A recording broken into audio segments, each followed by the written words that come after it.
Hello, I'm Sue Wood, and welcome to our Without Borders International YouTube channel. Kind of a new deal for us. We're just trying to see what is best, what way works best in getting information out. And I just have to say, excuse me, I'm a way better talker than I am writer. I like to write, but it just takes too long. My brain works faster than my hands. But anyway, just thought this might be a good way to get information out about what we're doing down in Lima Without Borders, what our needs are, where we're headed, where the mittens are going, if you need to find some mittens, what projects we're working on next, all of those things. So if you haven't subscribed, hit the subscribe button, por favor, and if you have, thank you very much. Andrew Wood, silver status, or gold status, gold status on that one for the first child of mine to subscribe to your mother's YouTube channel. Be putting that on Facebook soon. So, anyway, just thought I'd do a little video, say hi, tell you a little bit about what we're doing, what WBI is doing. So we will be heading down to Lima the first week of December this year, coming up here in a couple months. We are going to have Christmas outreach. So here's the deal. We work with the Callao Church. For those of you who go to Grace Church, you know what I'm talking about. It's a Christian Missionary Alliance in Callao. Grace Church has had a sister relationship with this church since, 1998. WBI has a relationship with Hasiel within the Callao Church. Hasiel is the ministry for people with disabilities in their church.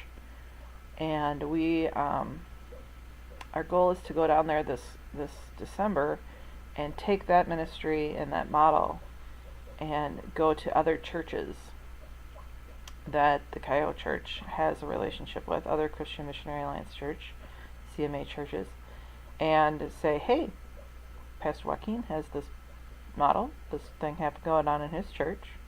Don't you think your church should have it too? And culturally, that's usually enough to make that pastor say, why yes, we need to have this too.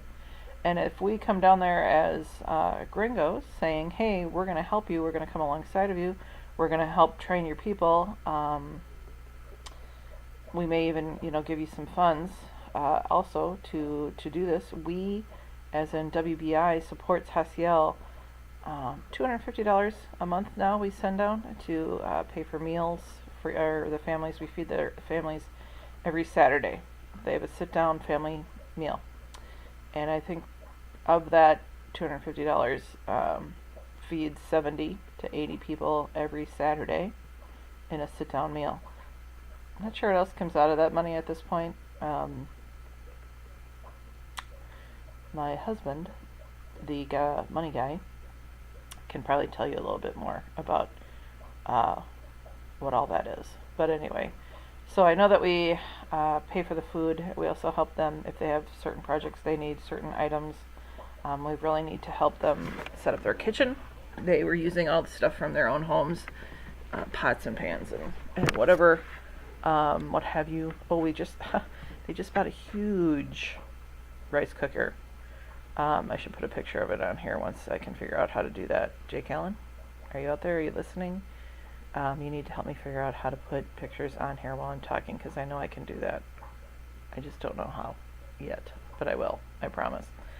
Anyway, stuff like that. So the Callao Church, it's a very poor area. It's a very poor church. They don't have there's a fly in my house. They don't have the resources to give this ministry money. And nor do I think that there's really the desire. I think if there's a will, there's a way. And there's really no huge desire for them to make this a priority. And they're happy to accept our help, and we're happy to help. Because I think that the change oh my gosh, that just almost went up my nose. We have often said, and I will say it again, and I'll say it till the cows come home, the church has to step up to the plate. The church has to step up to the plate in Peru and in other countries but refocus in Peru and say, these people with disabilities are made in the image of God, just like every other person, and they deserve to be a part of the church. And I'm going to tell you right now, if your church does not have a disability ministry, your church is disabled, because the church is a reflection of God, and we are His bride and His people, and that includes everybody.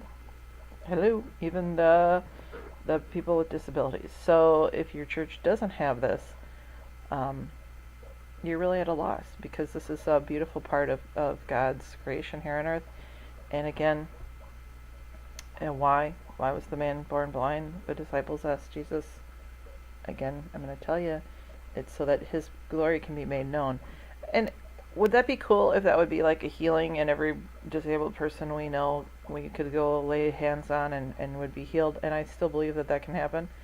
But short of that, I believe that there's like this sideways glory that is manifested through us, through the church, when we can come alongside these people and these families and become Jesus to these families. That we can become the hands and feet of Christ that say, come on in to our church. We welcome everybody. Jesus loves you. Jesus has a plan for your life. And yes, it included this person in your family, and we're going to love on you, and we're going to help you through this, because I can go into some deep theological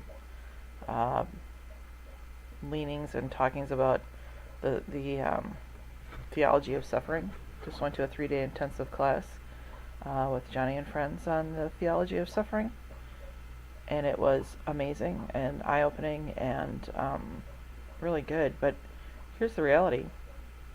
When I'm sitting down across from a mom who's holding her 14-year-old daughter, who's, not small, who's severely handicapped, who she's never had a wheelchair in her 14 years, and it's not looking good like she's going to be getting one. And this mom is, 5 foot nothing, and trying to carry her up and down the mountain in Pachacutec to go to do whatever, to go to the doctor, to go to, a clinic appointment, whatever it is. The dad has left. She's got this child and 3 other children, and there's no money because the dads typically leave in that culture.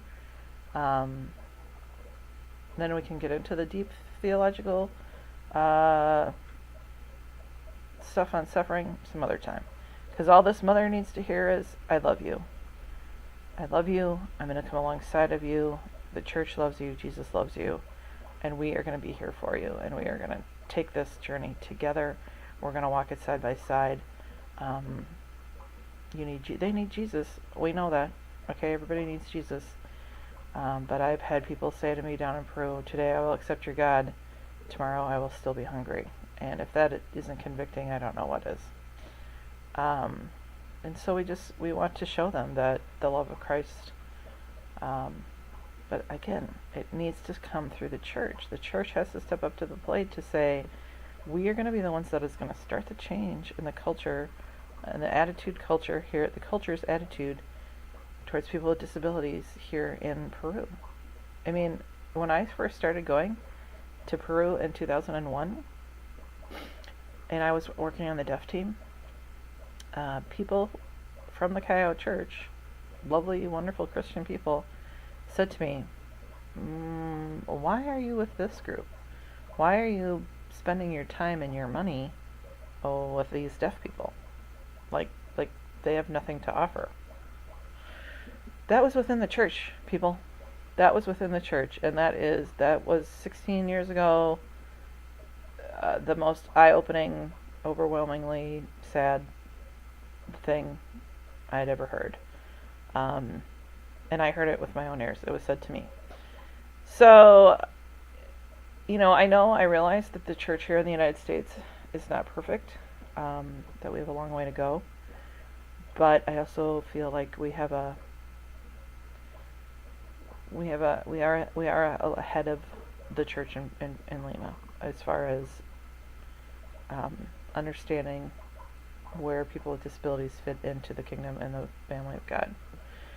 And oftentimes in Lima, they're hidden in their homes. the dads, I don't know what the percentage is, 95% of the time the dads leave the families. It's just sad. So that's why we do what we do. So, as I'm babbling on, if there's anything you want to hear about what we're doing, why are we doing it, let me know in the comments. I'll try to get back to each one of you. We'll be going down in December. Clearly, the biggest thing, obviously, is we need support, guys. We need monetary support, financial. Well, we need prayer support too. Hello, that's huge. And if you are interested in being a part of our specific prayer team that we have set up, message me, send me an email, whatever. I can get you hooked up with that because we have some very specific prayer requests and needs that we will be sending out and have sent out. The other part is we need your finances. We need help financially. We've gotten, okay, God has blessed this ministry in the last couple of years, and we went from this to this, which is so amazing. But for the vision, for what we have that God has placed in our hearts, not only here but also in Lima, we need to go to this.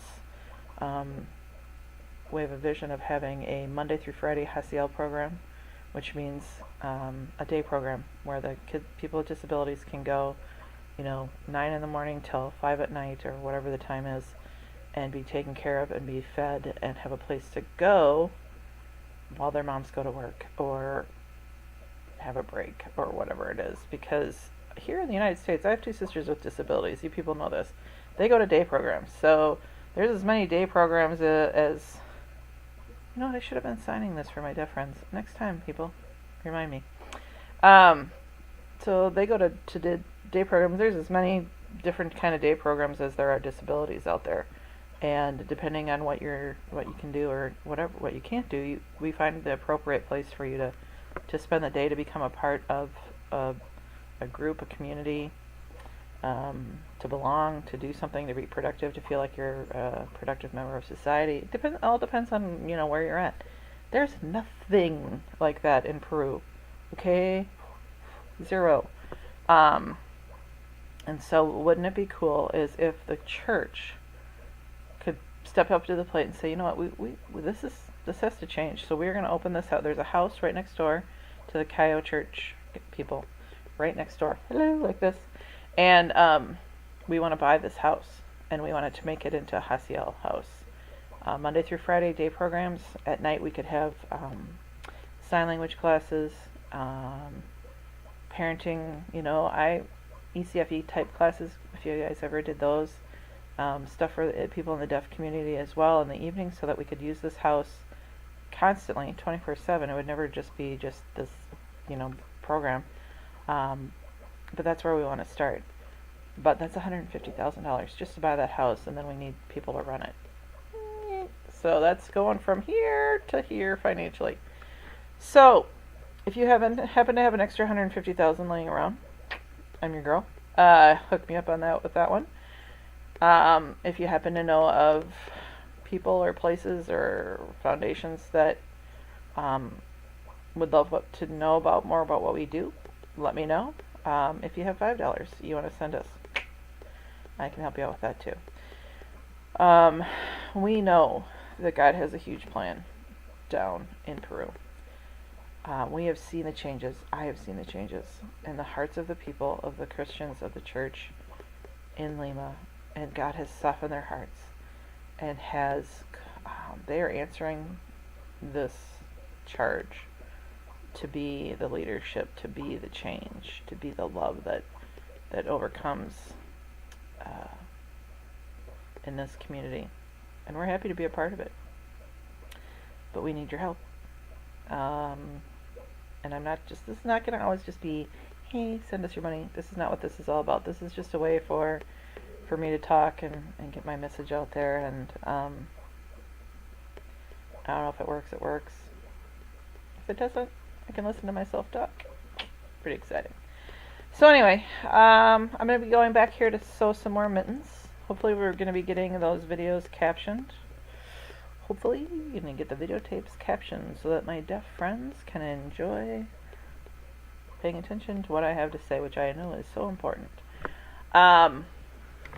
But anyway, so Jake Allen, Blue Logo, video productions, they put those together for us pro bono. You guys are rock. You're awesome. Thank you so much. Now we got to get them captioned. He said he's working on that. I'm gonna have to give him a deadline because apparently he works better under a deadline, which I do too. I am booked between now and the end of November every weekend selling mittens somewhere. I will be having those out so you guys know where we are. I am never going to be able to sell enough mittens to make enough mittens. And yes, I already have an owie right there, a blister from cutting. To finance what we're doing. But it is a great fundraiser, and you guys have been awesome in supporting us, and I want to thank you so much. I love making these mittens. God made me creative. I have to be sewing. I have to be doing something. And to me, this is like the perfect thing. I absolutely love it. But more than that, it's a way to open the door into the conversation about what we're doing with WBI.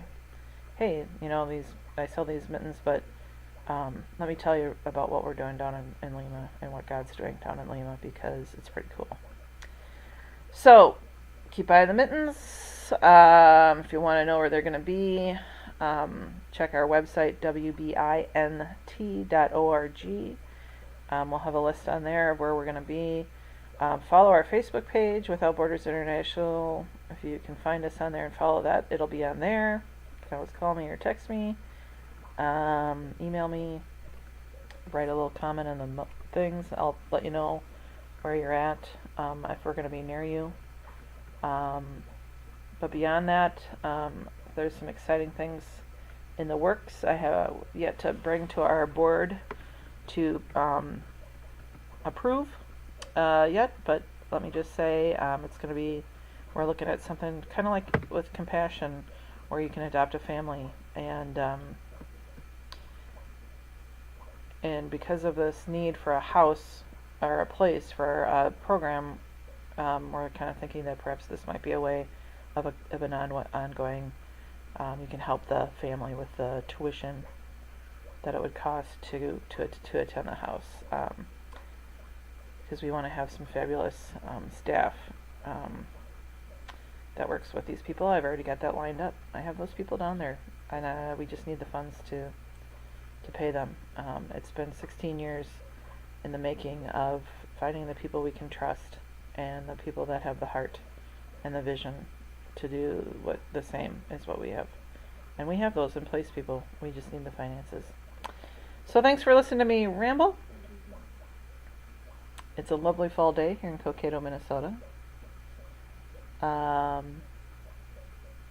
What else? I got nothing else for you. 18 minutes of Sue talking. Apparently, I haven't used up enough words today. Anyway, love you guys. Te quiero mucho. It's kind of scary when Sue can talk a little bit of Spanish. And seriously, thank you so much for supporting us over the years and getting us to where we're at. And we are so excited about where we're going to go. You guys, this is going to be huge. It's going to be huge. I can feel it. Love ya.